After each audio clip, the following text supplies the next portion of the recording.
How you doing tonight? Glad you're here. IB Nation Sports Talk up and rolling. He's Vince D'Addario. I'm Sean Stiers. It is Tuesday, and we're starting a little bit later than usual today.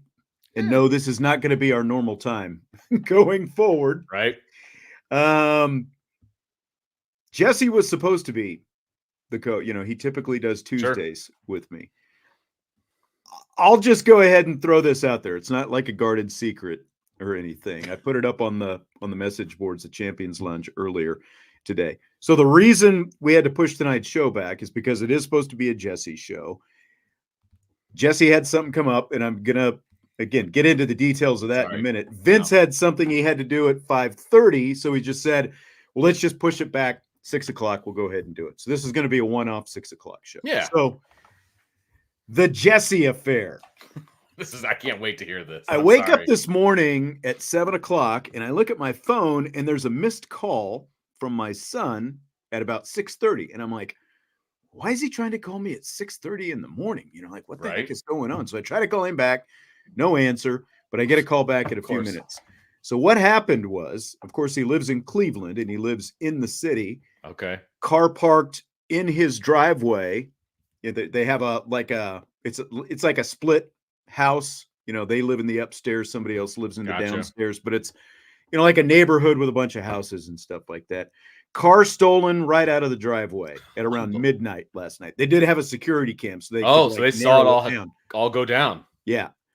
So his car stolen right out of the driveway at around midnight, and when he went out there this morning, the lock to the door on the driver's side was laying in the driveway. So they had some kind of tool that popped it out. Just popped it right out, jumped in.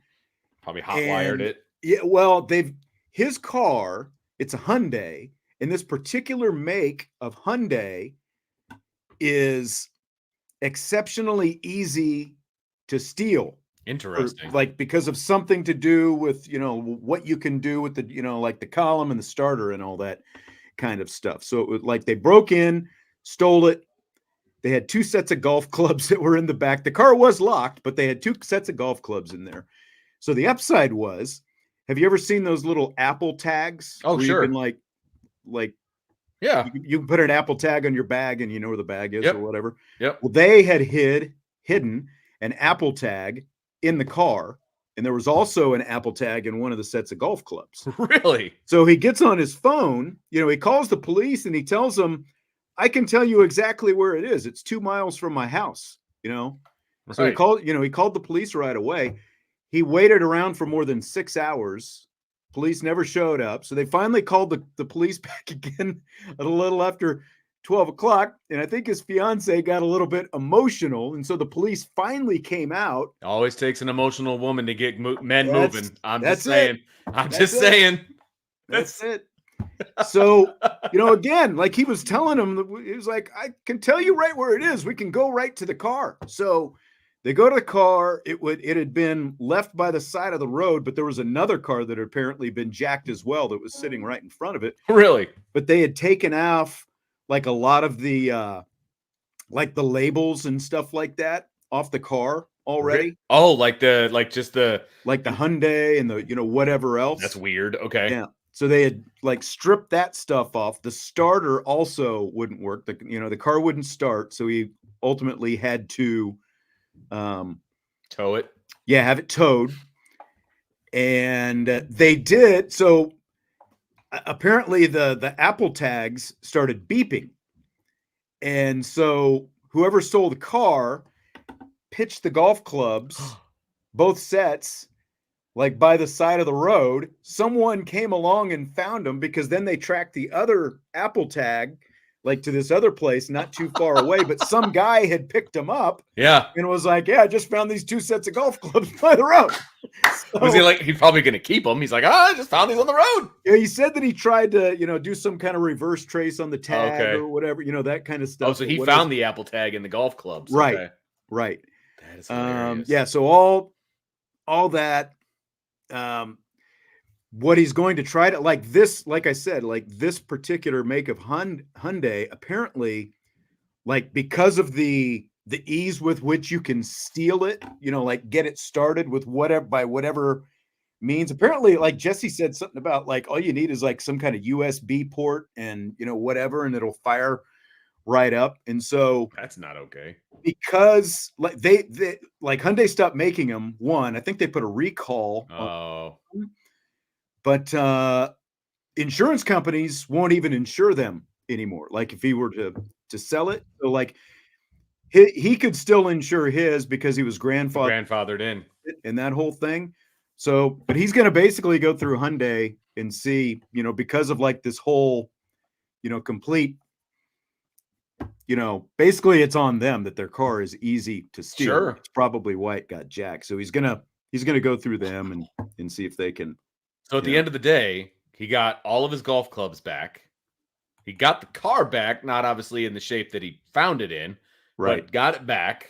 So he got everything back, which I guess is good. Thank goodness for the freaking Apple tag. Who knew? Yeah, I know. Yeah, but the crazy thing is like the fact that the Apple tags start beeping because it's a great anti-theft device. But once it starts beeping, you just alert the people who stole it that because it got too far away from like its host or something like that, like the phone or whatever. Like, I don't know. that seems to nullify the effect.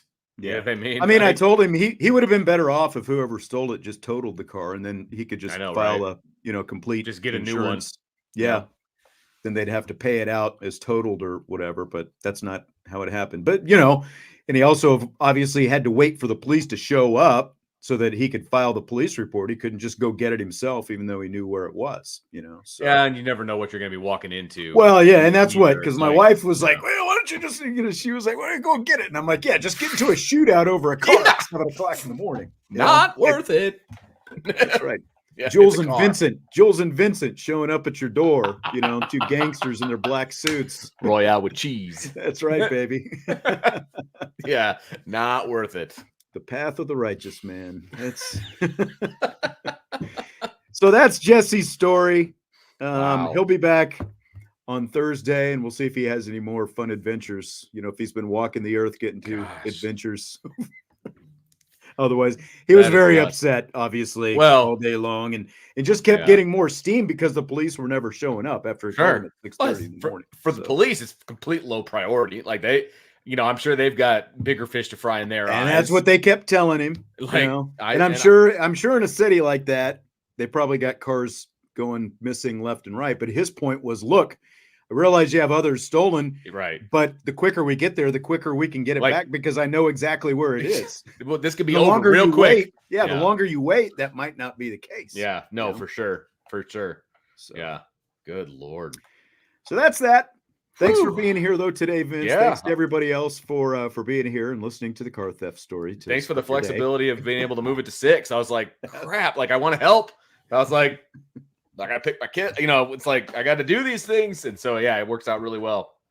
You go back to 6, and hey, man, we'll have a good show. And I'm glad. I mean, obviously, it didn't deter any of our usuals, and so glad to have everybody here. And it's gonna be fun. Absolutely, we're gonna talk a little offense today. We've got some comments from Mike Denbrock, Notre Dame offensive coordinator. We got to talk to both. Or not both. We got to talk to Marcus Freeman, Mike Denbrock, and Al Golden Saturday after that Jersey scrimmage. And we heard some of Marcus Freeman's comments. Actually, I guess a little bit of Mike Denbrock's too yesterday on the situation with the offensive line. So today, we're going to talk a little bit more than that. We're going to talk about Riley Leonard. We're going to talk about the Notre Dame offense. Are you fired up? Ooh, Vince? Well, let's just put it this way. Season cannot get here fast enough, and we're on the precipice, as they say, right? We're a week and a half away. I'm pumped. I'm so excited for football. I need an actual game of football. No more scrimmages, no more practices. Like I want to see some actual football. So I'm pretty fired up. Yes, exactly. And we all want to see Riley Leonard, right? We want to see Riley Leonard lead Mike Denbrock's offense. Yeah. So Denbrock talked a little bit about Leonard's growth since the spring, considering he was injured for most of the spring, had that plate replaced in his foot and all that kind of stuff. So here's where Denbrock says he's seen the growth from Riley Leonard from the spring to where he is right now, 11 days before the season starts? Well, he's 100% healthy. That's number one. But, I think for him, the process continues a little bit, right? So we're trying to give him as many answers as we can while we're going through this process. But some of it he's going to have to learn in this system how to figure out for himself. What I like about it is that he's not afraid to try it and fail and learn from it. He doesn't usually get too bad at paralysis by analysis, which is easy to do against what our defense does, where you're standing there just kind of wondering, okay, what is the right thing to do? He makes a decision and lives with it. And then if we need to fix it or adjust it, we can do it from there. I think his overall understanding of what we want to eventually become offensively, I think he's got a clear vision of that. I think, and he's done a good job of kind of running with it. Probably the most important thing to me is once I think our football team got a chance to really get to know him and be around him even more than they did in the spring, where he was actually in the weight room, he's actually on the practice field, he's actually taking the snaps. I think the respect that's grown for him within our locker room is pretty cool to be a part of. One thing that you can always be assured of when Mike Denbrock gets a question is you're going to get a lot of detail in the answer. And I, say that in a good way. I'm not, like it in any way, talking down on that. You got a lot there for Mike Denbrock. Did anything in particular jump out at you hearing that, Vince? Well, he wasn't just completely glowing about Riley Leonard, which I'm okay with. Like, I don't anticipate that he's perfect right now in practice. And I don't anticipate that he's going to be perfect in 11 days. You know what I mean? And I, as a coach, I get it. I just don't like coach speak. You know what I mean? And I think he was very honest about where he's at. He's like, look, he's willing to do these things. He works hard. He's a leader. He's like, but there's still stuff we have to work on. There's still, mistakes that need to be fixed and all of that. And that was about as honest of an answer as you're going to get. And you got to remember, Mike Denbrock coached a Heisman Trophy winner last year. And now he's coaching a guy he's never coached before. Right. There's going to be bumps in the road. There's, he's not going to pick it all up, overnight. So I'm not overly surprised at his comments, but I think they're refreshing personally. Well, and I think that, Stymie says he's got the Favre gene, just try it and see what happens. I think that is especially important in practice. And that's what you heard Mike Denbrock say, is he's not afraid to try and fail and learn from it. And I think that you would hope that an elite athlete, and I think anyone who's playing high power 4 level, it's still kind of weird saying power 4 instead of power 5, but like Notre Dame and some of the like the top 10, top 15 type schools, you would hope that those kind of guys have all got that in them, because like that's how you learn. I think that there are definitely like a lot of kids that we coached at lower levels who were very apprehensive about that because they don't want to look bad, Exactly. So like they're not willing to go there. So you would hope that the more elite, and even when you get to college, I think that there's probably some hesitancy from some people just because of the fact that you're being compared to other people. But Riley Leonard, the fact that he is willing, just to try it, not afraid to fail, learn from it, get better. I think that's huge, especially from a guy who really ultimately there's a lot on the line for him this season, in terms of NFL and what his future is going to look like and the whole thing. There's a ton on the line for him. I mean, again, this time last year, people were talking about him being a top NFL draft pick. Not necessarily the top NFL draft pick, but being a first rounder. Mm-hmm. And then he got hurt and, everything else that happened. And so he's got a ton riding on this. I mean, his plan, I'm sure, whether he voiced it or whatever, was to have another great year at Duke and then probably be onto the NFL. You know what I mean? And maybe stick around, get his degree. Who knows? But I'm sure he was not planning on transferring and coming to Notre Dame. There's a ton on the line for him this year, and the way he's assimilated into the team and, all of those things, there's a ton on the line now for him as a team. You know what I mean? I think he's obviously a leader. He got the C on his chest. He's the only offensive guy to be named a captain.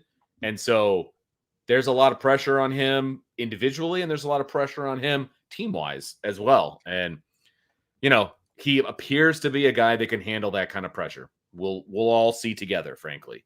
And I think the leadership thing, we touched on this a little bit yesterday when we were talking about the guys. He is the only offensive captain, and it's something you obviously expect from a quarterback, but like so much of that sort of trust and buy-in is built over a pretty long period of time. It would be easy. It would be very easy if Riley Leonard had stayed at Duke, probably rubber stamp, like he's going to be a captain there. For a guy like him to come in this year and miss as much time as he did in the spring, but then be able to do the things that he did in the summer, like taking those receivers and some of the quarterbacks down to Alabama and all that stuff. And then everything else that happened over the course of the summer and the summer workouts and fall training camp, obviously, to be able to get that kind of backing from the team team at large, I think is pretty vital as well. If this team is going to ultimately accomplish what it's going to accomplish with him at the helm. Right, for sure. Yep. So the biggest comparison, I think, is Riley Leonard to Jayden Daniels, because, as you mentioned, Jayden, of course, won the Heisman Trophy last year at LSU with Mike Denbrock coaching him. And Daniels was actually just named the Washington Commanders starting quarterback, I think, within the last day or so or something like that. So both of them running quarterbacks. So the comparison is natural that you're going to get that kind of stuff. I'm going to break this response from Mike Denbrock into two parts. And you'll kind of see why. Here's the first part of it, though, when he was asked about that comparison, Leonard to Jayden Daniels. I look at those guys so similarly in a lot of aspects. And I'm not saying like physical characteristics are exactly the same, but situational from coming into a program and into this offensive system in particular. If you think back, and you guys probably didn't study this at all, and no reason that you should, but 2022 at LSU when Jayden started, I think it was the third game of the season. We go to Auburn, and we can't move it from me. I mean, I want to say we threw for like 90 yards, maybe 82, 86. I don't know. It was under 100, which my boss at the time reminded me of about 100 times on the plane on the way back. That's fantastic. So I had to play that first part just for that end there. Oh, who is his boss? Oh, yeah, BK. And he didn't even say his name, which I think is hilarious, even though literally every person in the room knows exactly who he's talking about. That's exactly right. That's exactly right. Jayden Daniels was, I believe it was 8 of 20 for 80 passing yards. There you go. In that game. The whole game. So, wow. Yeah. Now, what was the final score? Do you have that in front of you? I think they won 21-17 or 17-14. It was like a really close. So they won the game. Okay. Yeah, they did win. He ran for another 50-some yards and a rushing touchdown, though, as well. So he's still dynamic. Yeah, that's exactly right. But that's kind of, where this is going to go now, as you hear more of Mike Denbrock's comparison between Daniels at LSU and Riley Leonard right now at Notre Dame. The process that he was going through was me getting familiar with him gaining trust and kind of that camaraderie with his wide receivers. That process hadn't run its course yet. And even though there was receivers running open, he was more entrusted in himself to put the ball down and run it than he was to let go of it. And I see some of that same process going on with Riley at times, right? I mean, if you're a competitor, right, and this is how I view Jayden and I view Riley the same way. If you're the competitor that should be the starting quarterback at the University of Notre Dame, then you're going to do whatever you can in your power to make sure that we're successful. And if you believe in yourself more than you trust the people around you, that can be a little bit of a detriment at times, right? So working through that, where that trust gets built, and I think the guys have done a great job of it. It's getting better all the time. he knows he can run and make plays. How far can we get him as he goes through his development here to now trust the people around him to do the same things that he knows he can do himself? And that process is something, when I talk about us, get better and better as the year goes along, I think that's going to be a piece of it. So that's very interesting hearing that last part about, learning to trust the guys around him. But I mean, it's a little bit sort of like, trying to tame a wild horse. It's like you don't have to run all the time. Is that a red flag at all, maybe to you, that, Denbrock says Riley Leonard is still kind of working through that at this point? What do you think hearing that? It's not a red flag because he's coming from Duke.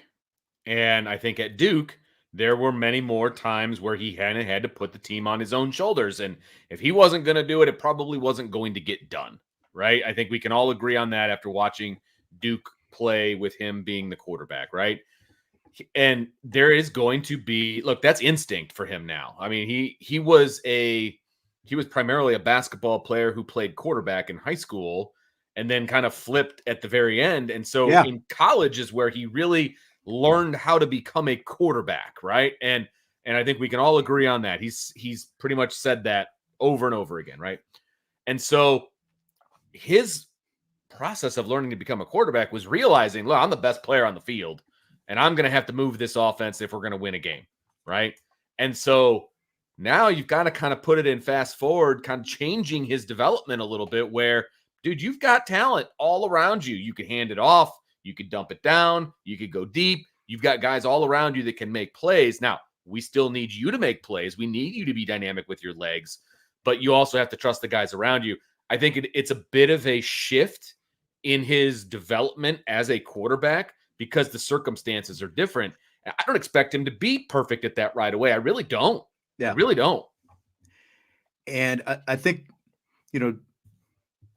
the overall talent that he's going to have around him now, or that he does have around him, is different than it was at Duke. But I think you also, I think you get a little bit gun shy at times. Like, he wasn't sacked a lot, but obviously he has the ability to get himself out of some sacks, of course, because of the legs that he has. And it's interesting to me, I think that some of this, he probably became a little bit gun shy at Duke because of who he had in front of him on the offensive line. Like Graham Barton, their left tackle last year, he was drafted by the Tampa Bay Buccaneers. He was just actually named a starter for the Tampa Bay Buccaneers as a first-round draft pick. He was a left tackle at Duke, but he's a center in the NFL. He's the only Duke offensive lineman that's been drafted since 2015. It's a rarity when Notre Dame doesn't have an offensive lineman, at least, and even multiple offensive linemen who are drafted. So, I think that, he was under some pressure that now, are there questions about Notre Dame's offensive line? Of course, and we detailed those on yesterday's show, and we've been talking about them since, basically for the last 2.5 weeks since the Jagasaw injury, with everything that's going on there. But I think that has to come into play as well. That has to probably be broken from him a little bit, just because he's so used to getting that kind of pressure on him and probably having to eject sooner than he usually would because of the fact that he didn't have that kind of talent in front of him blocking for him. Yeah, no doubt about it. Look, he's a dynamic player. There's no doubt about it. He just kind of has to change his view on how offensive games are won. I think that's the best way to put it, and using his talents differently. Because look, Mike Denbrock is going to use his legs. He's going to be an integral part of this offense with his legs. It's just not going to be a situation where hopefully there's guys running open and he decides to tuck it and run instead of making that throw. And, we've seen him do that in the past, but we've also seen him tuck and run. So, he just needs to be more consistent with that. And that's obviously something that they're working on. Well, and the thing about this offense, he's not out there running a West Coast offense. Everything we've heard from Marcus Freeman to the coordinators is they're going to play to the strengths of the guys they have. So they're not going to be asking Riley Leonard to make a bunch of precision, timing, short precision timing passes and stuff like that all the time. It's going, and like we've seen what it looks like in the glimpses that we've got to practice. And you just look back at last year's offense again with a quarterback with a very similar skill set in Jayden Daniels. You don't have to look far to see what you hope this offense is going to look like 100% at Notre Dame. He can do a little bit of both, but I think Marcus Freeman talked about it as well. They've been trying to keep him, sort of forcing him to stay in the pocket and continue to make those reads. And this offense still needs to be a passing offense, not necessarily pass first, but they need to be dynamic in the passing game. They need to be. They need to be. They can't just be a running team. Look, Ian Book was a good quarterback at Notre Dame, good to great quarterback at Notre Dame when it comes to his stats and his wins and all of that, and that's all well and good. But he could not throw them out into a win against good opponents. Couldn't do it. And so what did teams do? Stack the box. Was it 2018 against Clemson in the playoff? They stacked the box. They said, go ahead, beat us with your arm. Couldn't do it. If Notre Dame wants to take that next step, he's going to have to beat teams with his arm, period. And so you're going to need to be dynamic in the passing game, period. And then you can use the legs and the running game to be even more dynamic as an offense. But you've got to be more than one-dimensional. It's something else. Like I realized that practice video that I had last week when they were doing the tempo drill at the start. Remember when I was playing some of that? We were looking more specifically at the offensive line. But you can see Jeremiah Love on the field. And I think it was the third play. They go empty, and Jeremiah Love had been in the backfield. Then they go empty. I think it was on the third play, and all of a sudden he's in the slot over on the left side of the formation. So now they're empty. Jeremiah Love is out there. They've got this thing spread out, and with a quarterback of Riley Leonard's skill set, you're spreading out, you're lightening up that box, and you're making it easier for him 100%. to be able to run if he needs to. So even though you have your running back out here, you're making it easy for a great running quarterback to be able to take off when he needs to. It's funny that you mentioned that. We were talking before the show started about a kid named Andrew who played for us back in high school. Right. And he was a kind of a running back-ish type of quarterback that we had on the team. There were numerous times where we went empty and it was a design run play because there were 5 in the box. I got 5 linemen, you got 5 in the box, and I got a dynamic kid in the backfield that can run the football. That's what we're going to do. It's a numbers game, right? Yeah. And when you've got a kid who's as dynamic as Riley Leonard is, you take advantage of the numbers. If they're going to put 5 in the box, when you spread it out, I would run Riley Leonard every time. You know what I mean? And this has been, you and I have talked about this quite a bit, just the offensive philosophy over the last couple of years was so much 12 personnel. I realize tight ends have always been a strength here, but we've talked about it.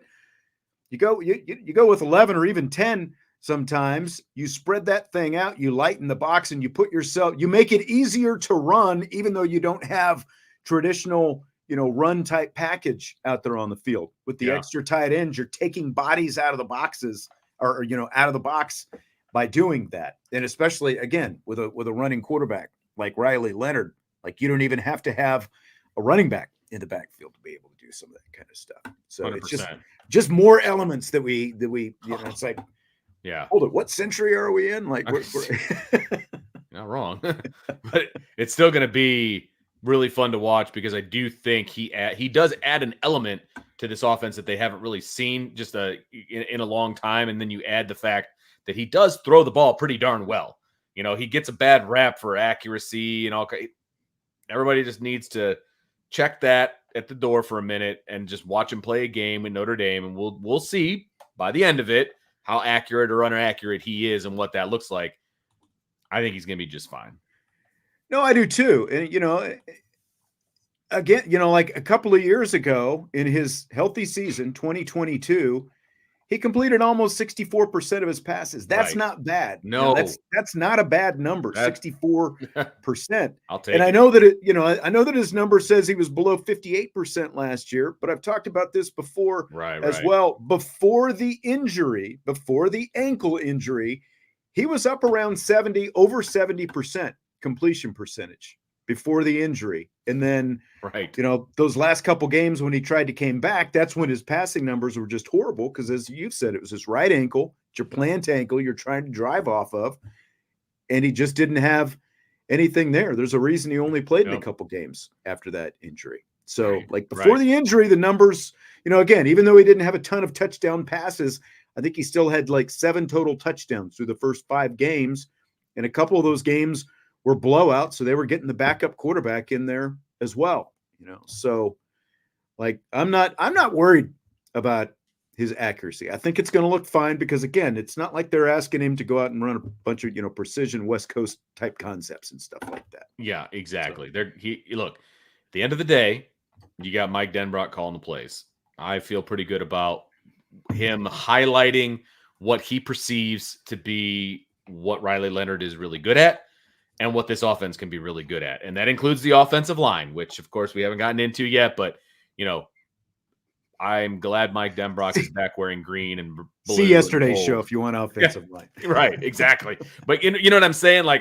It is not going to be the detriment that it could have been in the past, because I don't think Notre Dame is just going to beat themselves, over and over again by just banging their head against the wall, just trying to, run the ball between the tackles over and over and over again, which is where you could have issues with the offensive line. That's more the point that I'm making. And I just, again, happy that Denbrock is back in South Bend. Beezer 12 Washing Beard. Interesting handle. That's great. That he's got. I think that's the first time I've seen that. He says he thinks that Coach Denbrock's also very, very hard to please, which is good. I don't think there's much guessing to the fact that Denbrock is hard to please, but I think that you're absolutely right. He seems to have, especially with the quarterbacks, a great balance of coaching these guys pretty hard, but at the same time being able to relate to them, have a conversation with them, coach them in the right direction, but holding that standard. And I think that Riley Leonard has been working really hard to get to that level. So, maybe like Denbrock said in that cut we played the other day, he's not an easy guy to please. Even though the offense won the scrimmage, he's not an easy guy to please. He still wasn't happy with it. And that's nothing but a good thing, because he's going to keep his standards high. Yes, 100%. He is so detail oriented. I mean, they ran, and we've talked about this on the show, but they were working like a motion drill where they were literally all they were doing is running motions, and he would make them do it over and over and over again until they did it right. And that means running motions hard, starting at the right time, ending at the right time, snapping the ball at the right time, just over and over and over and over. And he was just nailing them to the wall if they weren't doing it right. I am all about that, especially in camp. It's got to be done correctly, and it's got to be done, when it needs to be done. Andrew came in salty today. He did. He said if Leonard puts up book numbers, we'll hear that Denbrock and Freeman are geniuses. And, you responded there in the chat. I mean, that's Riley Leonard is here to beat the top teams on the schedule. That's why you brought in Riley Leonard. And that's where Ian Book couldn't get it done, as you said. And in not just that he couldn't win those games, but the kind of throws that he either didn't or was unwilling to make. And we're talking about challenging downfield. Can you argue that he didn't have the kind of receiving core to get that done? Okay. If that's part of your argument, I can see argument, that. But he still had limitations in Claypool, NFL guys. He had his limitations, right? And we don't need to dive into his limitations. I'm not going to, spoil his name. Look, he's got the all-time win record at Notre Dame. I will always give that to him. He was always a great ambassador for Notre Dame. I will always give that to him as well. But his limitations were highlighted when he got to the NFL. There's a reason, right? And so it is what it is, man. They're on to Riley Leonard. That's who we need to talk about. Right. And the question with Riley Leonard is, what does he look like against Texas A&M? What does he look like against Florida State? What does he look? I think you can include Louisville in that conversation, since Louisville beat Notre Dame last year. What does he look like against USC or whoever it happens to be? Whoever ends up being the toughest teams on the schedule. I mean, that's what it's going to come down to between him and Denbrock, because it wasn't just Sam Hartman last year. You can argue that even though the offense put a ton of points, there's a great argument that even though the offense put a bunch of points on the scoreboard last year, they didn't do that against Ohio State. They didn't do that against Clemson, and they obviously didn't do it against Louisville either. And when your team at Notre Dame is judged, they need to be judged when they play the top competition. And that's just what you sign up for when you put on the gold helmet. Period. End of discussion. So, that's where we're at. So, look, Ian Book did a great job. He overachieved at Notre Dame. He came in as a 3-star quarterback who was an afterthought and absolutely 100% overachieved at Notre Dame, had a great career. I'll leave it at that because those are facts, right? I'm not going to pick apart his game. He's been gone for years. There's no point in that. I am excited to see what Riley Leonard can do with this offense and with this team in 2024. Yeah, I mean, Ian Book took Notre Dame to 2 college football playoff appearances, and they haven't been to one since he's been gone. Right. So, right, exactly. And we can credit. There's your credit. You can end the conversation there. Or you can talk about what happened in those games. You know what I mean? And that is where the Ian Book discussion is. You know what I'm saying? Like that's his legacy. Yes, he got all of these regular season wins. It was all awesome. It was all fantastic. It's what happened in the postseason. That's what matters, right? To a lot of people. So, again, it is what it is. Great Notre Dame guy. Vince, let's shift gears. We'll get off Riley Leonard now a little bit. There's a super chat in here about wide receivers, and I'm going to play this cut from Mike Denbrock first because Riley Leonard is going to have a lot better receivers around him than he had at Duke. He's going to have better receivers than Sam Hartman had around him last year. There's a ton of depth and talent. Obviously, they brought in a handful of transfers. You got some good homegrown guys on the roster, young guys on the roster as well. But is there a true number one receiver? And does the offense have the pieces in place to win without one if they don't have a true number one? Here's how Mike Denbrock answered that. I think the answer is yes, we do have the pieces to be more dynamic at the wide receiver position than I think over the last few years. I hear that a lot. I think it's going to be a combination of guys. I don't know that there's necessarily one alpha that has kind of separated himself in that room. There's a bunch of really talented ones, and at times they flashed here, flashed there, and they've all had their collection of different guys of making good plays at certain parts of a scrimmage or a practice or whatever. So I think at least in the beginning, it's going to be a little bit more of a mix and match, and the depth there obviously helps. There's some good depth there, and we're going to move those chess pieces around. Kind of, Coach Al kind of talked a little bit about the same thing, right? It's fitting the system to the players and fitting the positions within the system to the players' abilities, right? And that's what we'll be, and that's how we'll go about it. All in on that. Oh. All in on that. How is that not music to your ears, Sean? You know what I mean? Like some coaches, it's lip service. We're not going to fit, square pegs into round holes and, all these different things. But I actually believe it when he says it. Maybe I don't know why, but Well, look, like you can believe it because here's a guy with a lot of experience. Like, I think it kind of like we talk about his resume and we talk about LSU and a Heisman Trophy winner, but this guy was also the offensive coordinator on the Cincinnati team. That's the only Group of 5 team to ever make the college football playoff. This is true. And got Desmond Ridder to the NFL. You talk about an under-recruited guy.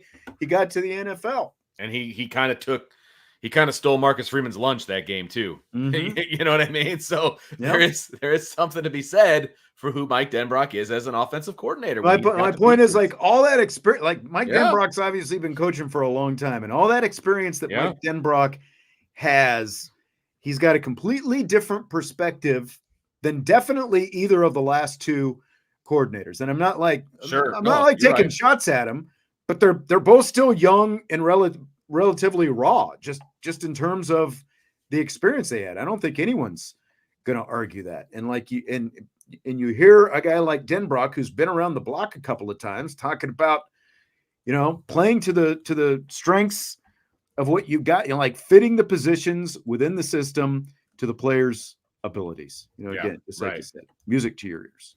Oh, yes, because there's a lot of pieces that they can move around and be successful. You know what I mean? So, it's going to be great to see. It's going to be great to see. So how important do you think it is for a number one wide receiver to emerge, like specific to wide receivers? Because like I see Andrew saying the number one is Evans. And I think that the tight end is still going to have a place in this. But how important do you think it is for a number one receiver to come out of this thing? I could make the argument either way. You know what I mean? Like, I don't think there's a Malik Neighbors, on this team or anything like that. I do think there's going to be some guys that are going to be better than other guys, in the clutch, things like that. Like, I think a Jaden Greathouse could be that guy. A Chris Mitchell could be that guy. A Bo Collins could be that guy. I think the fact that we don't know who that is just makes this team that much better.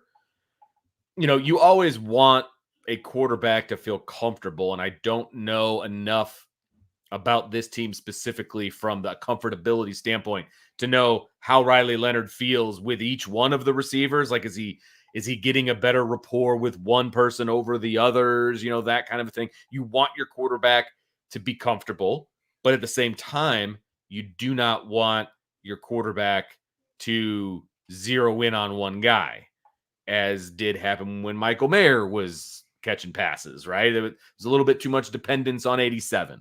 You don't want that. Well, and in that case, I think it's even worse because you're limiting what your offense can be. As great as Michael Mayer was, you're limiting what your offense can be when you're keeping yourself essentially to an intermediate route is the deepest you're going to take a shot down the field when you're ignoring things that are happening on the outside. And, again, like, right, exactly. That's a big part of what this offense is going to be, is attacking the perimeter more and letting these guys with more skill, with more speed, get the ball in their hands and be able to make plays that way as well. Yes, absolutely. And I almost want to say no, because I don't want him to have a go-to guy. You know what I mean? I don't want him to be super comfortable with a guy that he's going to throw to him when other guys are open, that kind of a thing. I want him to be able to spread it around. I want him to just read the defense and throw to the open guy, that type of a deal. If he gains a rapport with somebody, great. You know what I mean? I think like I said, there's multiple guys who could be that guy. I don't know that I want it to be that way. And I think the other way to look at it is, if there is that guy, then teams have to roll coverage toward that guy. They have to pay more attention to him.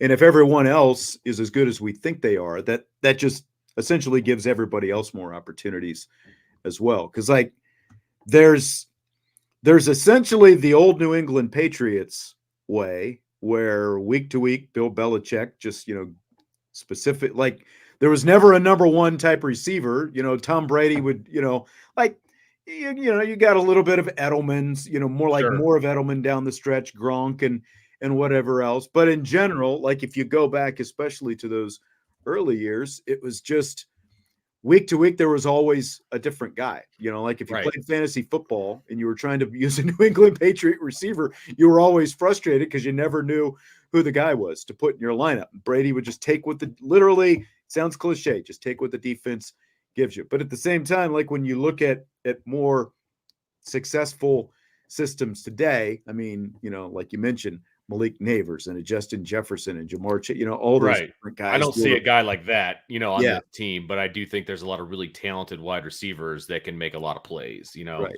So John put in the super chat. Do you think Denbrock and Riley will take some deep shots early against A&M? If so, who's the likeliest 2 or 3 targets? Well, first of all, will they take deep shots if the defense is giving them deep shots? I mean, you don't just throw deep to throw deep. You know what I mean? It depends on what the defense is giving them. If they're gonna come out and run man, that kind of a thing with no safety help, like that kind of a deal, sure, you take some shots. If they're running the 3 deep zone where they've got 3 safeties back and their entire defense is predicated on keeping, stay deeper than the deepest, like that kind of a deal, then no, you don't take a deep shot, because there's plenty of stuff underneath that you can take advantage of. And so I know that maybe that's not a great answer, John. I appreciate the question, but it really depends on what defense that Mike Elko wants to throw at Notre Dame. Now, does he think that Riley Leonard is going to try to run the ball a bunch and he's going to start stacking the box and things like that? Absolutely, you take some shots. Okay, so that's the first part of the question. The second part of the question, who are the likeliest 2 or 3 targets? Pick a name. It could be Faison. It could be Greathouse. It could be Mitchell. Yeah, I mean, if we're just talking like true deep shots, I think that Mitchell, Harrison, and Faison. Harrison, yeah, good call there. Yeah. There's a lot of options, I think, because you don't have to be a speedster necessarily to run a deep ball. You know what I mean? You have to be a good route runner, right? And I think a lot of these guys qualify as that. And so, you could have a really nice backside post being run, which is a technical deep shot, and then a bunch of stuff happening on the other side. Attention over there. All of a sudden, we got a one-on-one on the backside. Take that shot, So I think they probably will. But again, it just depends on how the defense is going to be set up. Yeah. And I mean, if I'm predicting, like who could really emerge as a go-to guy, I do. I'm not just saying this because Salty's in here beating his drum all the time for Greathouse. I really do. Because like we've talked about how Greathouse like can play outside more, but I think some of these other guys have proven themselves to the point where Greathouse was talking about he's going to be a predominant slot, and that's why they've moved Jordan Faison outside more to give him more opportunities than just spelling Greathouse if he comes off the field. And you've got to remember that Jeremiah Love can occupy some of that as well. But when you look at, again, if you're looking at a light box and you've got a guy who's almost 6'2" with the size and the strength and the speed that Jayden Greathouse has, just the mismatches between a smaller nickel, slash slot defender or a linebacker who in theory shouldn't be able to do as well keeping up him, with him with speed. I think that there are a lot of tantalizing opportunities and mismatches that Jayden Greathouse is going to present to teams. 100%. And he's probably, he's the most polished route runner probably on the team. He's going to get open. And I assume Riley Leonard is going to find him. So, I mean, if I was placing bets, I would say that he has a great opportunity to be the number one receiver. But it is also odd that your number one receiver is playing in the slot too. Right. So I don't know, man. Because again, unless you're Tom Brady and Wes Welker and Julian Edelman and those guys, that's you don't see, and obviously again, like Jayden Greathouse from a body standpoint is a lot different than those your classic slot like Faison is much more a classic slot receiver than Jayden Greathouse, for example. But nuts. Faison's just a great athlete. It's still amazing to me that the guy didn't even play wide receiver in high school. And you look at what he became in a short amount of time last year, and now they're having him move outside and do more stuff like that. Again, you talk about deep threats with the kind of speed he has, I think, and that's what's the most promising for this offense, because you have so many guys who can be deep threats. And when you look at last year and the few years before that, you just didn't have that on this team. Yeah. Yep. Completely agree. So we talked a little bit last week about pre-snap motion as well. And Denbrock talked about the impact of that. We're going to see more pre-snap motion. Here's Denbrock on that. It was something kind of in the spring. I thought we were awful at it. I'm a big believer in if you're going to use motion, it should actually be done with some urgency instead of a slow jog. And ingraining that, or whether you're shifting formations or whatever. Let's keep some pressure on the people we're trying, right? And then make them adjust to what we're doing, right? And instead of, you might as well line up there. And you'll hear me say that a lot to the guys. That you motion over there so damn slow, you might as well just line up over there. What's the difference? So we're trying to get that part of it.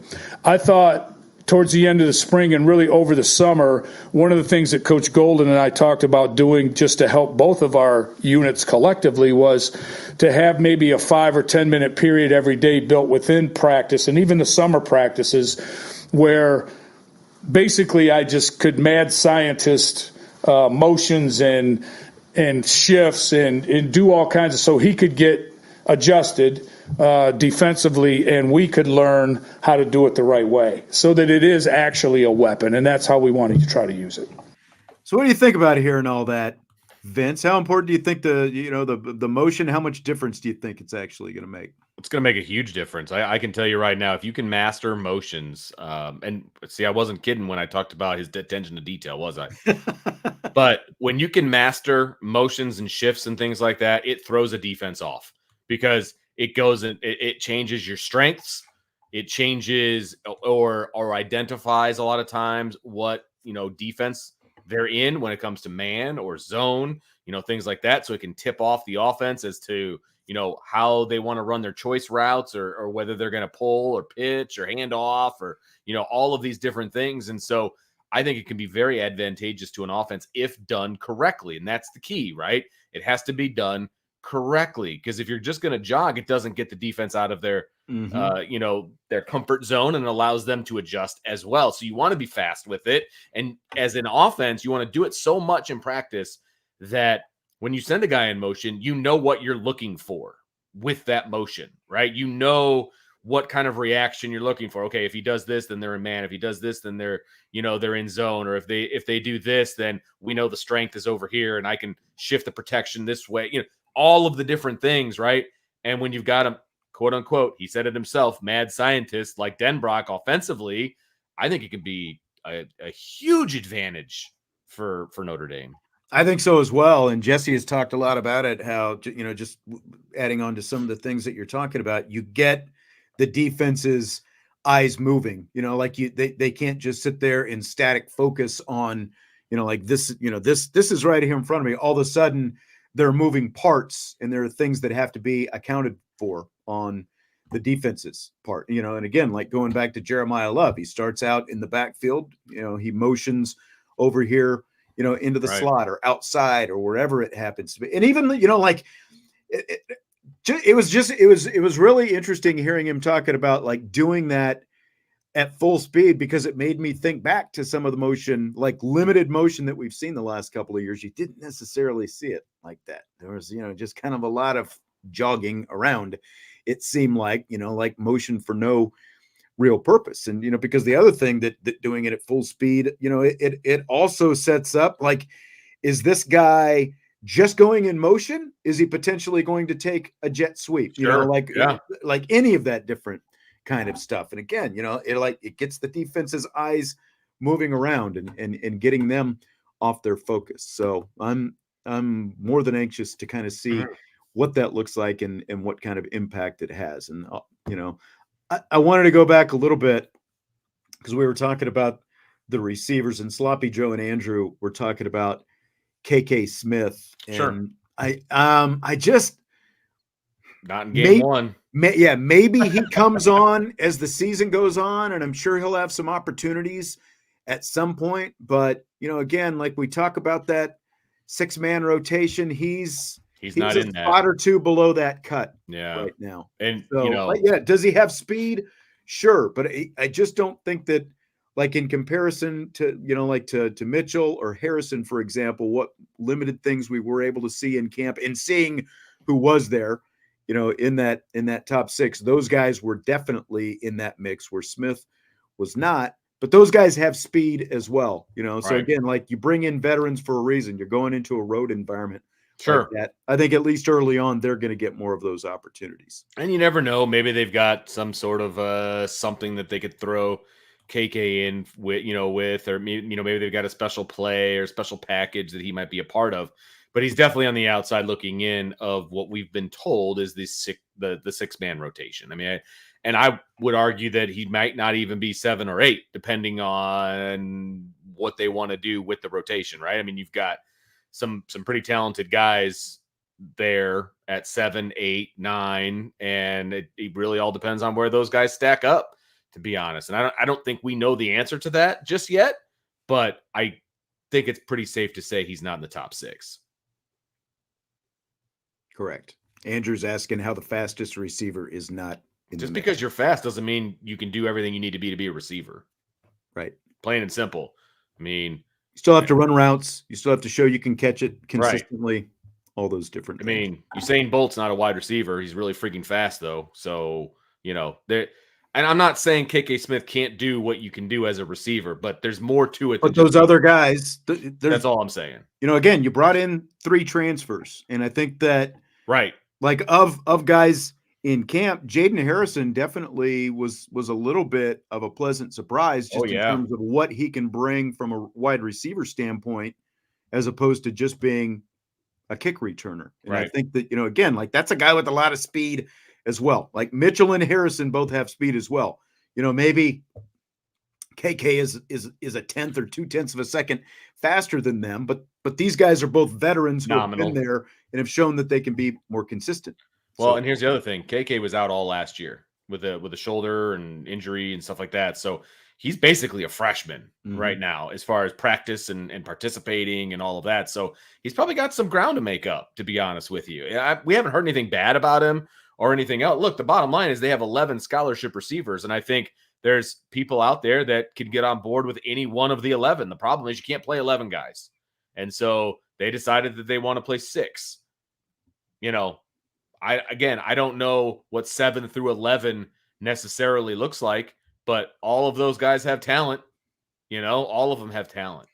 Hey, Chris, I'm not sure where you heard this. Like, I know Marcus Freeman said the other day, and I'm not sure if I have the cut readily available. He said there are, he said, I know, he said, Mike Brown has done a good job, and he's talked about the rotation of 6. He was basically saying, they've got 8 or 9 guys who have looked pretty good. He didn't say he plans to play 8 or 9 guys. Right. He was basically just talking. He was just talking about the fact that there's a lot of depth in that room. He didn't say they're going to play 8 or 9 guys. He said 8 or 9 guys have looked pretty impressive. But that doesn't mean 8 or 9 guys are going to play, especially game 1. You can't have an 11-man or 9-man rotation, 8-man rotation like that. That's way too many. It's way too many. Guys have to get into a groove. They got to be able to do some different things. There's no way you can play that many guys in a actual rotation. 8 receivers might play at some point or another in the game, but not in the actual rotation, is what I'm saying.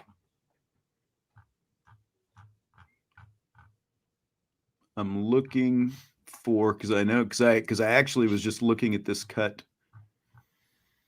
comment today. He was actually asked about Tyler Buckner, and he was asked about how have you seen the wide receivers' overall progress this fall and where Tyler Buckner fits in. And here's what he said.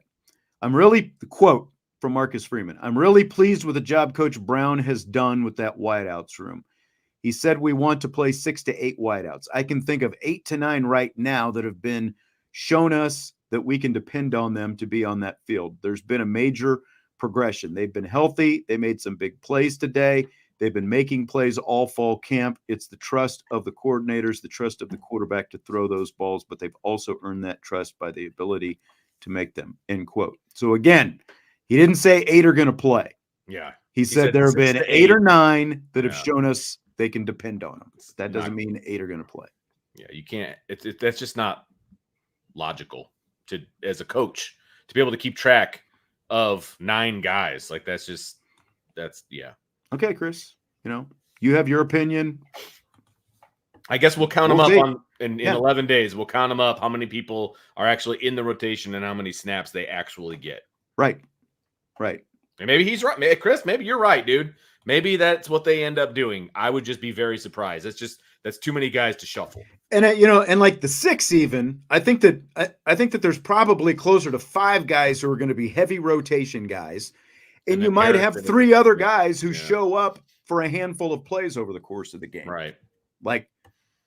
So I would be shocked if 8 guys all get even 10 plus snaps. Yeah, 10 would be a big number for 8 guys. Guys 6, 7, and 8 might get 2 to 4, 2 to 5 snaps or something. Yep. Like that. That doesn't mean they're not going to be on the field. I'm not saying that. We're checking snap counts after next Saturday. It's happening. That's happening. That's right.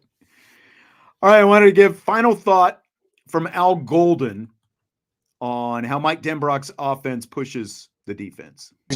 Every day. No, they do a great job. So, number one, they have a quarterback that can distribute, right? So, or he could solve it with his legs, which is really, I mean, that's an awesome starting point. I think that everybody talks about Mitch, but the other two tight ends behind him have made great strides. So now all of a sudden there's different combinations that can go in the game. I love our running back core, different combinations of wide receivers in the game. So the totality of that. If you will, it provides great challenges. It's not like, just take away Mitch or just take away Bo or, hey, we got to focus on Jeremiah. It's not that because then Riley can get you with his feet. So it's great. I love the system. Coach and I had a chance to ride together to Coach Freeman's house the other day and just pull back and say, okay, from a macro side, when you look at it, what gives you problems or what's really, really fun to watch. And so we definitely, it's definitely a challenge every day to go against it. And it makes the guys, adapt and solve problems on the field. What'd you think, Vince? I'll tell you what, the mutual admiration society between the two coordinators is real. That's for sure. But I think they do respect each other and, all of those different things. And I think that's fantastic. And I love it. And I think those guys are like, again, using the term that Denbrock used, I think they're both kind of mad scientist-ish when it comes to their side of the ball. And I can only imagine what it's like in practice, kind of seeing those guys get after each other. I bet you there's some really good competition going on there. Yeah, I don't know. I don't know why. Like, I just read the quote, and Chris is still arguing with me about what Freeman said. And like, again, he didn't say they're going to play 6 to 8. Like he said 8 or 9 guys have been playing really well. He didn't say 8 or 9 guys are going to play. I'm just gonna leave it at that because everyone hears what they want to hear. Yeah, it seems like that's fair. Yeah. And like Andrew was asking earlier, if the Chiefs have a number one, well, they might have in Xavier Worthy right now, based on the speed that he's got and what we've seen in camp so far. No, they don't right now. They did 3 years ago when they still had Tyreek Hill, but they've won 2 Super Bowls without him. So go figure. It helps when you have the best quarterback on the planet right now, Patrick Mahomes. Like that'll solve a lot of things, regardless of who you have a wide receiver. But Andrew also makes a good point because, whether it's 5 receivers, 6 receivers, 7 receivers, Jeremiah Love's going to be a factor in this thing as well because we talked about the fact, like he lines up in the slot, and we saw him doing a lot of stuff out of the slot, and he does have a lot of speed. So he's going to be a factor as well. So that, like, between what you're going to do, in terms of still having a tight end on the field, all those things are going to come into play, because that's going to be part of it as well. So we're at the point, Vince, where we need to get our eyes on this so we can, see what this is actually going to, so everyone can see what this is going to look like. And we're not all just, speculating out the yin yang. We're actually seeing a tangible something out there on the field. That's what we need. I need empirical evidence. That's what I need. I need actual football to be played that I can talk about. I want it so bad. Correctamundo. Vince, are you ready for rapid fire? Oh, so ready for rapid fire. Best part of the day. Best part of my day. All right. I'm going to let you hear a cut for Marcus Freeman. Okay. So, I'm not just reading a quote from Marcus Freeman. I'm letting you hear Marcus Freeman's words. He was asked the other day who his best pass rushers are. Here's the answer. Hard to name just 4, but Boubacar has done a good job of really rushing after the passer. It's not just defensive linemen. You can utilize linebackers, which you saw Jalen Sneed do last year. I really like our pass rush package in terms of who we're able to get on the field, but it's a deep one. All right, we have some guys that can rush the passer, and I know Coach Gordon will have those guys on the field that need to be on the field. All right, so I've got 2 questions for you here, if I can find my sheet. Question 1, do you buy or sell Boubacar Traore finishing in the top 3 for Notre Dame in combined sacks and pressures this season? top 3 is tough because he could sneak into that third slot. A lot of people are really high on him. He did really well at the scrimmage, and we heard that from more than one source. Mm-hmm. So, you know what? I'll get on the hype train and I'll buy it. I'll say that, yes, that happens. Why not? Let's do it. Let's go. Let's go. Boubacar, do me right. John Kristofik. Haven't heard from John Oh my in a gosh. little while. He's a big buy on Okay, Boubacar. John, I love it. I mean, there's so many questions with that Viper position and what's Oh. exactly going to happen with that Viper Sean, position. It's funny because we broke down the defensive line a couple of weeks ago, and Brian broke down the actual impact that the Viper position had last year. And it was pretty much zero. Like, there was no production from the Viper position, and yet the defense was still really good. If the Viper position can offer anything to this defense, Yes. it just elevates them that much more. You know what I mean? Like, just give me something, baby. Give me something from the Viper position. I'm going to go in on Boubacar. Like, like that was the first name out of Marcus Freeman's mouth. Sorry, I don't want to go ahead. No, you go ahead. But I didn't mean to step on your toes. I apologize for that. it's okay. When I was listening to him live, Boubacar's name came to his mind first because of what he just did, 20 minutes prior. That's true. At the scrimmage. A little recency bias maybe 100%. through the head coach because he just saw what a Yes. great day that he had out there and all that kind of stuff. And I feel like once he actually said a name, he started to kind of backtrack a little bit and didn't say another name. And went into more You know what I mean? generalities. Like, Yeah, that's what it felt like. right. That's what it felt like to me. Yeah. Yeah.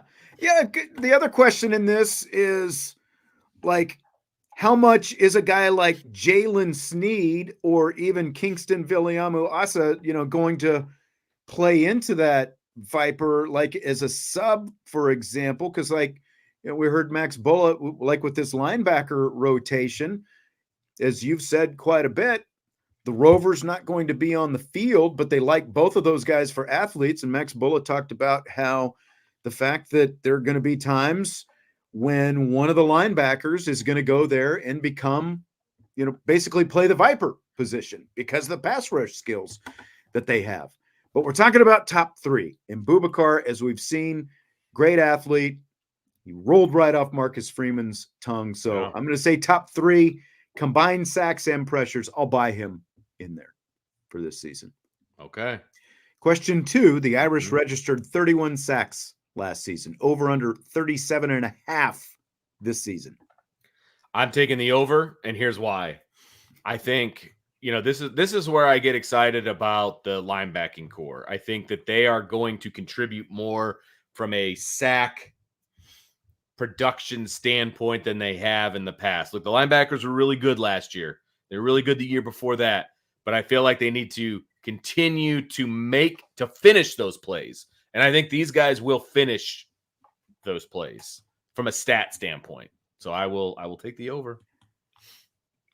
The only doubt that I have is the fact that you're playing 2 service academies. That's fair. So That's how fair. much does that impact it? Yeah. But you're still playing Miami, you're still playing Northern Illinois, you're still playing Sure. Purdue and some of the, you're still playing Virginia and some of these other schools. They had 38 sacks 2 years ago. That's why I went to 37.5. Like, do they equal what they had 2 years ago as opposed to the 31 they had last year? I just think that with everything they've got in this front 7, I think they're going to have. I think I'm going over as well. I'm going up to 38, Nice. at least 38. So Nice. we're in the same boat on that. So, headset communications. Yes. Coming to college football this year. Players on the offense, of course, are going to be able to hear their head coach, or not head coach, but hear their coach and have plays called into them from the sideline. The green dots on the back of their helmet, like on the offense, it's obviously going to be the quarterback, Jack Kaiser. We'll talk about him in a second. He'll be one of the guys on the defense. So here's what Riley Leonard had to say about how the headset communication has been working for him. do a great job with it. So, we'll get the play and then we'll get maybe a piece of advice attached with it. Whatever they want to say. I think it's great for me. So you save probably 10 seconds looking at the defense and figuring out what they're doing every single play instead of looking at the sidelines. So that's a great thing. Maybe we're able to huddle when I can get here, so we hide signals. Obviously, signal stealing's a thing in college football, so maybe we can hide signals that way. So there are a lot of different things we can do with it. So how beneficial do you think it's going to be, Vince, to be able to, the headset comes? No, I think it's going to be very beneficial. It'll move the game along a little bit more, maybe. It just depends on how teams want to use it. The only thing that I fear from a coaching standpoint, I'm not saying specifically to Notre Dame, but just in general, is the overcoaching through the headset. That's the only thing that, it's just going to confuse guys. You know what I'm saying? Like, I don't need the overcoaching. That's all. And I don't want quarterbacks to use that as a crutch either. Learn the defense, learn your reads, learn what you're supposed to be doing. You shouldn't have to have somebody in your ear telling you what to do. Now, you want to throw a little reminder in there, or if you want to say, hey, I've noticed the safety has been coming down, keep an eye on that backside post or so. Cool. Like, I'm cool with that, but don't be like, throw it to 0. You know what I mean? Like, I don't necessarily want that kind of stuff, but we'll never know. Yeah. I mean, and the thing shuts off at 15 seconds or the snap of the ball, Sure. 15 seconds left on the clock, whichever came first. It was interesting kind of hearing Riley Leonard talking about the fact that he could keep his eyes basically, like he can keep his eyes on the defense longer, right, so he can kind of stand there and, do this, block out whatever sound, is out there in the stadium, keep his eyes on the defense and actually look at things rather than looking to the sideline, taking his eyes off the defense.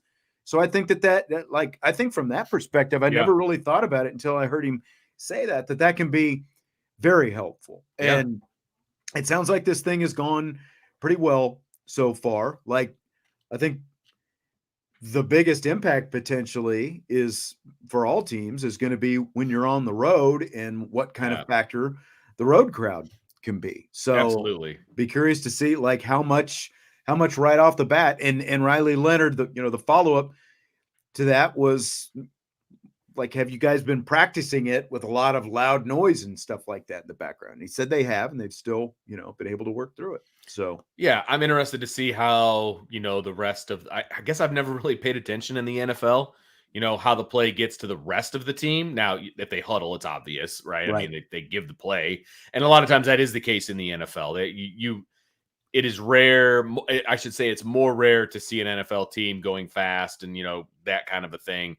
And so usually they're huddling, and usually, NFL plays are ridiculously wordy, and it comes in from the sideline and they just disseminate it in the huddle. That'll probably be the case a lot.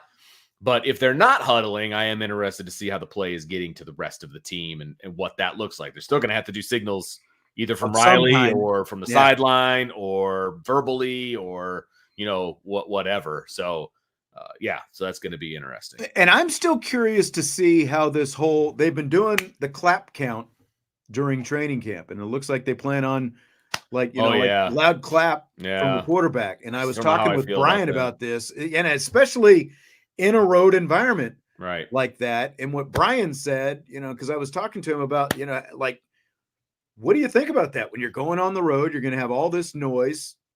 Guys aren't going to be able to hear that clap all the time.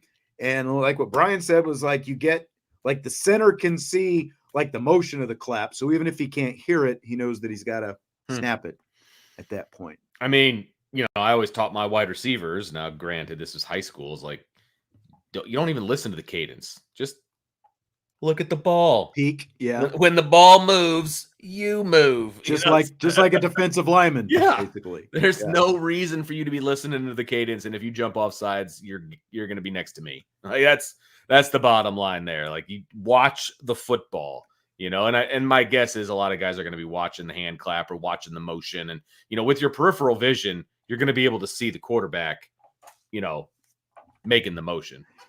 Joe, it's interesting you asked this question about Golden talking about Jack Kaiser talking back if he had the opportunity. Here's Al Golden. Probably good because Jack's really smart. So if he had a button back to me, it would be a long day for us. You know what I mean? We'd go back and forth. He's a problem solver, and I can tell him, certain things, and then, when I get cut off, he can operate it based on what he sees. But we just try to keep it really quiet. We try to keep it calm. I tell the coaches all the time, it's Sully landing on the Hudson. It's not, it's not a rock concert. It's not everybody yelling. We got Teterboro on the right. Unable, I'm going in the Hudson, and it's that just what do we have to get across, and the rest of it's noise. It's not going to help us. Coach talks about it all the time. All the other noise isn't going to help us. Could you imagine if the players, had the ability to talk back to the coach like he was talking about? It would be very bad. Yeah, very bad. Very bad. Very bad. I wish I could just turn off players a lot, actually, even in regular talking and coaching. But but he makes a very good point. Keeping it calm, just worry about getting the information across. You're not screaming, you're not yelling. You're just, hey, we've done this 1,000 times. We're just doing it again. Here's the information you need. Get it to your guys. Let's go. Yeah. I know we've talked about this, but it just feels like, again, with this young linebacker core, and you hear Al Golden talking about that with Jack Kaiser, like Jack's, I would be shocked if he's not on the field quite a bit. Exactly. For that reason there that he just said. And what that rotation sort of looks like around him. Like could not agree more. Yeah. Could not agree more. Yeah. It's that whole, coach on the field thing. And you can call it coach speak, you can call it whatever you want. At the end of the day, it's exactly what it is. And it's a real thing, and it helps your team. So Notre Dame for Life is asking if the headphones are noise canceling. I've never actually seen what these things look like. Have you ever actually seen one? I've seen the NFL ones, and they're just like speakers. They're not, it's not like a headphone. It's like a circular speaker that's about like that, and it's inside the helmet. And because I've heard, in NFL terms, like when a team goes to Seattle, for example, it's really loud, right? So they put multiple speakers in there so that they can hear it better, that kind of a thing. I assume the college version is the same. I don't think it's like an over the ear or it's certainly not like an AirPod. You would not want something inside your ear when you're getting hit. Like, that's not very intelligent, because then it could get stuck in there, and that would be a whole thing.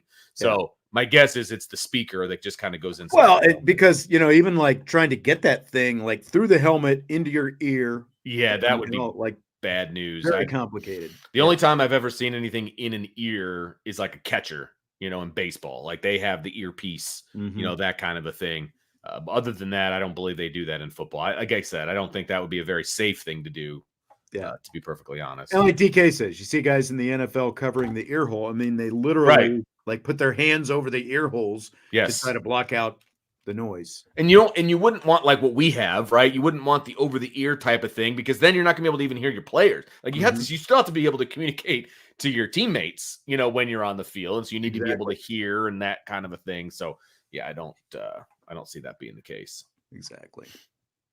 So Vince, Notre Dame announced, of course, last week that the September 28th game against Louisville is going to be the Irish wear green game. And, they wore the green uniforms, obviously, against Ohio State last year. My question is, do you buy or sell a green game every year? Like, Notre Dame needs to wear green uniforms at least once a year. Buy or sell that? I like the green uniforms. I like the change. I like the difference, that kind of a deal. I'm going to sell that they have to do it. They don't have to do it. They don't need to do it every year. I think the kids enjoy it. Like I say kids, God, I sound like I'm 87. I think the players enjoy wearing different jerseys and things like you're that. Old enough to be the father of a college student at this point. So let that sink in for a while. Don't remind me. I'm aware. But I think look, at the end of the day, it's about the players and it's about what they want. And I guarantee you the seniors wanted to wear green one game. So it's a buy for that, and from that standpoint, it is a sell from a fan standpoint. It's not something that they need to do, but players love it, man. And so they're going to do it every year. And that's why, I mean, as long as the players want this, and I would assume that they would, if they're not doing green, then the only alternate uniform that they get is Shamrock Series. True. And I just feel like, I realize Notre Dame is a traditional school, and you've started to see them sort of, buck some different things in recent years and start to kind of, modernize, obviously, in some different ways. Like, it's the most simple thing that you can do. Like, everyone else is wearing alternate uniforms, and the players really seem to like the alternate uniforms, right? Like, you're not just doing the same thing, white on the road, blue at home. We've talked about names on the back of the jerseys and stuff like that. It's just like, if you're Notre Dame, green is still one of your colors. And there are a lot of people who associate, green more with Notre Dame than even blue. So I just feel like, why wouldn't you do it once a year when everybody else is got like a different uniform for every game that they play? It seems like it's Oregon. Notre Dame, yeah. It seems pretty simple. Just wear green uniforms once a year. Yeah, I like it. And what I do like about it is, look, Notre Dame's colors are navy blue and gold, right? The more blue and gold, blah blah blah blah blah. That doesn't stick out in a stadium. You know what I mean? Like, you've got Nebraska red or Ohio State. They wear red, like those colors stick out in a stadium. Green sticks out in a stadium. So that's why I do like when Notre Dame wears green, because you can see who the Notre Dame fans are. Mm-hmm. You know what I mean? Navy blue does not stick out in a stadium. People wear navy blue all the time. It's a very common color. And so I like the way the green looks in the stadium. And so for that reason alone, I would buy this, just getting everybody to wear the same color, because Notre Dame hasn't had like a traditional color that you wear when you go on the road, as a fan, right? Or at home or whatever. Because, look across the way, like, there's a million different colors that people could wear for Notre Dame, and still be a Notre Dame fan. Green is a predominant color. It's very easy to pick out. It gets everybody on the same page. That's why I like it. Yeah, exactly. I think it's great. Because then the other thing, like we did see with that Clemson game last year, where they wore the all whites on the road. I don't know if that'll happen again. Like, when you look at the outcome but yeah, I of know. the Clemson game, but like we saw, I can't remember who it was. There was someone on social media over the summer who had like the blue jersey and the white pants. Like, that's another good combination. Something simple that you could do. It doesn't have to be all the time, but something simple you could do. Just once, because again, like, the players like the alternate uniforms, and all these other schools have all these alternate uniforms. So just something real simple that it doesn't have to be that far off the path that you could do. I mean, look what happens when the recruits come into town, right? They do all kinds of different combinations, right? They got green, they got white pants, they got it all green, they got the blue with the white, they got the all white. The recruits love mixing it up and doing different combinations and things like that. If you think they like it, guess what? They grow up to be players. They like it too. Absolutely. Mix it up, man. Mix it up. Fill in the blank. It's blank that new Alabama head coach Kalen DeBoer says he had to give Nick Saban's old office a massive facelift because he says he was embarrassed to take recruits there because it looked like he was at his grandma's house. Okay. First of all, have you seen the difference? I have. Okay. I did too. And it did look like it was all wood. Right. It was all like the paneling, the panel cherry doily chairs and stuff like that. Like I personally kind of dig like the all wood, like football. Like, I kind of dug the all wood. Now maybe an update in the furniture wouldn't have been a bad move. Because like what they did, they went from that. The office now basically looks like, kind of like what sterile. What a lot of the lobbies look like. Yeah. Like yes. When you walk in. I mean, that's kind of what it looks like now. It's just too sterile to me. Like, I don't feel like that's an office. Like, it's got the logo with the light behind it and like all of these different things. And like, I kind of like the wood paneling and the stuff. I honestly thought that looked more regal and more like, and frankly, it looked like a guy who won 6 national championships. So I didn't mind it. Again, you can update the furniture and stuff.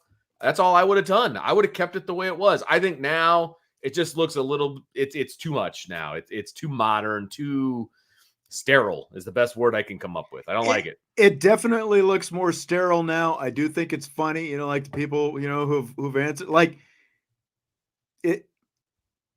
I think it's more fun, because like that's what it looked like. But Nick Saban was obviously having a lot of success in recruiting. Like Kalen DeBoer is saying, I was embarrassed to take recruits there because it looked like his grandma's house. But Nick Saban, it's not like he was missing out on recruits, so like he was getting the job done. But at the same time, when I saw these pictures of Nick Saban sitting there, I mean, he was absolutely right. And like the wood, a little bit much on the wood paneling, like maybe you had like one wall, like with the bookshelves or like that, but it needed to be lightened up a little bit. I'm surprised his wife let him get away with that as long as he did. But you're right. Like there needed to be some kind of balance between that old school, because it's basically like my dad's den, at his house. He's got paneling and stuff that he put up, like in 1984 in that room. And I've mentioned, like, Dad, the paneling, I'm not so sure about. He kind of gave me this look like, what the hell are you talking about? It's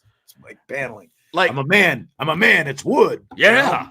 Yes. No, look, there's a smell of pine. There needs to be more pine smell in this room. There's a difference between wood paneling from like the 80s. You know what I'm saying? Like the stuff that you walk up and you can kind of like push in and out, like it, it bends and it more like it belongs in like a double wide. Like there's that paneling that a lot of people were putting in like basements, when they were finishing their base. There's that, and then there's what Saban had. Like there is a difference. So it's I will say that there is a difference, but I feel like there could have been a happy medium between the two.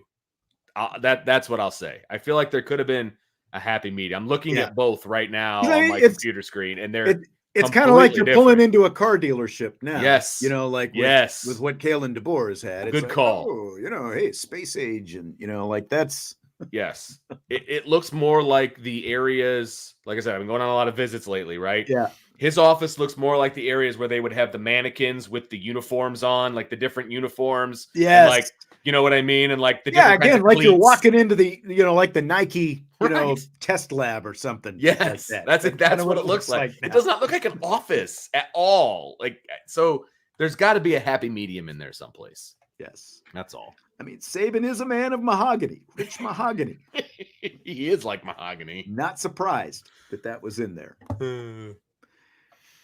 Fill in the blank. It's blank that Caitlin Clark got a technical foul the other day for yelling at herself and punching the padding behind the basket because the official who teed her up said she was being disrespectful to the game of basketball.